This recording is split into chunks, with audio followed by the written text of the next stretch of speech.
प्रतिबिंब जनमानसांचे।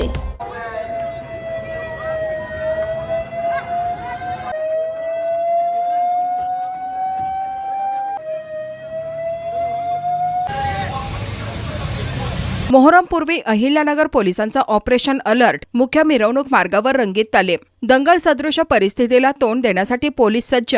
डीवायएसपी दिलीप टिप्परसे यांच्या मार्गदर्शनाखाली विशेष मॉक ड्रिल, नागरिकांची मोठी गर्दी।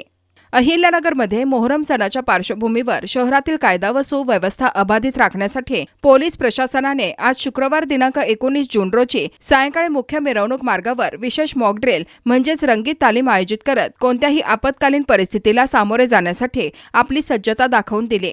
दंगल सदृश परिस्थिती निर्माण झाल्यास तातडीने कशी कारवाई करायची, नागरिकांचे संरक्षण कसे करायचे आणि परिस्थितीवर नियंत्रण कसे मिळवायचे याचे प्रत्यक्ष प्रात्यक्षिक यावेळी सादर करण्यात आले।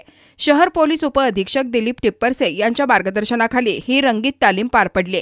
या उपक्रमात तोफखाना कोतवाली, भिंगार कॅम्प आणि MIDC पोलीस ठाण्यातील अधिकारी व कर्मचारी मोठ्या संख्येने सहभागी झाले होते। विशेष म्हणजे मोहरमची मुख्य मिरवणूक ज्या मार्गावरून काढली जाते त्याच मार्गावर ही मॉक ड्रिल घेण्यात आली। त्यामुळे संभाव्य आव्हानांचा प्रत्यक्ष आढावा घेत पोलिसांनी विविध आपत्कालीन परिस्थितींवर नियंत्रण मिळवण्याचे प्रशिक्षण घेतले। अहिल्यानगर शहरातील महत्त्वपूर्ण अपडेट जाणून घेण्यासाठी नगर न्यूज 24 या YouTube चॅनलला सबस्क्राईब करा।